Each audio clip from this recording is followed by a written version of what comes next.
Olá pessoal, bem-vindos a mais um vídeo deste canal. Enquanto eu não estou viajando, eu estou gravando uma série de vídeos sobre as minhas viagens antigas. E hoje eu vou falar sobre a viagem que eu fiz ao sul do Brasil em dezembro de 2013. Essa foi a primeira vez que eu viajei utilizando carona como meio de transporte. Nesse vídeo eu vou compartilhar como era viajar de carona naquela época que não tínhamos tantas informações assim na internet. Vou te passar algumas dicas de como fazer isso com segurança e te passar algumas dicas de lugares legais que eu visitei. Primeiramente, como é que eu tive essa ideia de viajar de carona? No primeiro vídeo dessa série eu falei sobre uma viagem que eu fiz para Ilha Grande, no Rio de Janeiro, um pouco tempo antes. Nessa viagem eu ouvi falar sobre o Couchsurfing, que é uma plataforma que você pode compartilhar hospedagem e o pessoal faz uns eventos bem legais. Algumas cidades têm até um encontro semanal dessa galera. E num desses encontros em Brasília, eu conheci um xará que havia vindo de Taubaté até Brasília pedindo carona. E eu fiquei impressionado porque ele gastou muito tempo, foi algo próximo de 2 ou 3 dias, não lembro. E isso parecia impossível para mim na época. Esse cara foi muito importante porque ele me deu várias dicas de como viajar de carona, me colocou num grupo de Facebook que tinha vários viajantes inspiradores. Antes dessa viagem ao sul, eu estava com um pouco de pé atrás sobre viajar de carona, então eu fui a um congresso na UFG de Catalão, foi uns 300 km só para testar. Foi muito rápido, foi muito de boa. Nessa época, me apresentaram o HitWiki, que é tipo uma Wikipédia do caroneiro. Cara, isso facilitou muito a minha vida, porque é um site colaborativo onde os viajantes indicam os melhores locais para que você possa pedir carona. E isso é muito útil numa saída de uma grande cidade. Depois da minha experiência pedindo carona e ter conhecido o HitWiki, eu comecei a planejar viagens maiores. Foi então que eu comprei uma passagem de ida e volta de Brasília para Joinville. A ideia era visitar alguns amigos que moravam ali perto e de lá seguir viagem para Foz do Iguaçu. Infelizmente não tenho tantos registros dessa viagem porque eu acabei estragando meu celular na trilha do Rio do Boi, mas eu vou mostrar algumas fotos aqui de qualidade duvidosa. Logo que eu cheguei em Joinville, eu fui para a região de Penha, Itajaí, Balneário com meus amigos, que eles estavam lá me esperando. Lá eu passei alguns agradáveis dias e logo depois disso já fui para a BR-101 pedir carona.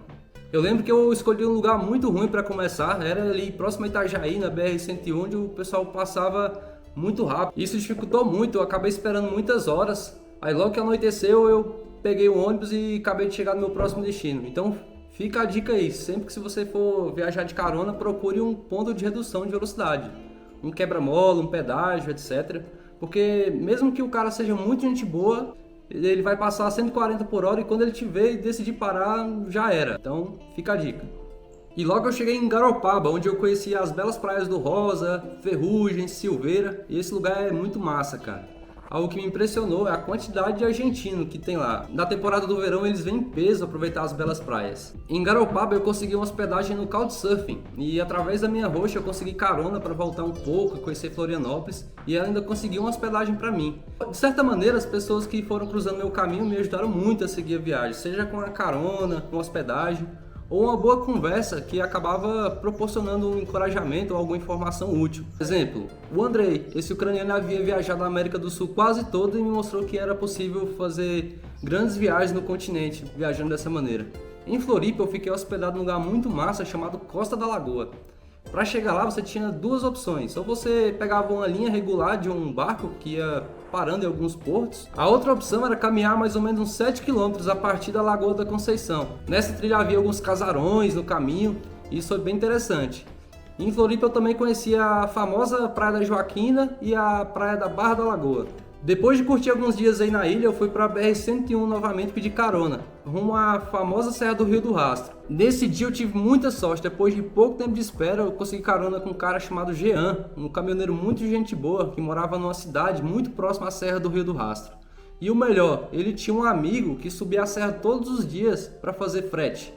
Então ele já entrou em contato com esse amigo e na madrugada seguinte eu já estava lá subindo a serra. Fiquei pouco mais de 1 hora ali no mirante, curtindo ali o nascer do sol. E aí peguei carona de volta pelo mesmo caminho que eu havia vindo, sentido Torres. E aí gastei o resto do dia todinho até chegar nessa cidade. Eu dormi uma noite aí, curti uma tradicional música gaúcha que estava rolando numa praça. E no dia seguinte peguei um ônibus para Praia Grande, que por incrível que pareça, não tem praia e também não é grande. Essa cidade é conhecida por ter vários cânions e de lá você pode acessar o Parque Nacional Aparados da Serra e o Parque Nacional da Serra Geral. Cara, eu gostei muito dessa cidade. Eu fiquei acampado 2 noites ao lado do Rio Canoas. Fiz alguns amigos que me ajudaram a conhecer o Cânion Itabaizinho, tanto por baixo quanto por cima. Foi muito legal. De Praia Grande eu subi a serra rumo a Cambará do Sul. Lá eu dormi uma noite e aí os próximos 3 dias eu passei pedindo carona até chegar em Foz do Iguaçu. Em Foz do Iguaçu eu fiquei hospedado numa república de estudantes de antropologia da UNILA, que é a Universidade da Integração Latino-Americana. Foi uma experiência única. Tive a oportunidade de conhecer o campus, conhecer alguns estudantes de outros países. Eu fiz uma visita à usina hidrelétrica de Itaipu e foi muito legal para entender um pouco como a construção da usina e a história da cidade estão interligadas. Uma coisa legal é que eu fiquei hospedado na Vila C.